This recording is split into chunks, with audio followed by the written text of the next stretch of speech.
In this lesson, we're going to work on a number line. And so we're going to fill in a number on the number line. So if we have a problem like this that says fill in the missing number on the number line, and you could see the number line is 100, 101, 102, 103, 104, 105, 106.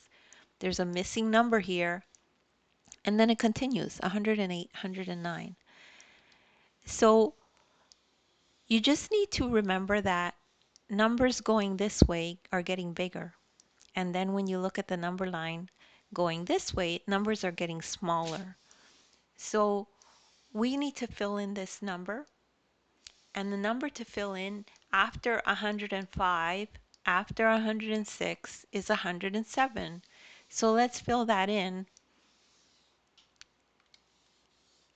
And it's going to be 107 because 7 comes after 6. 106, 107, 108, 109. And that's the end of this lesson. And don't worry if you don't get this right away. You could just rewatch the video. There's nothing wrong with repetition. Thanks for listening.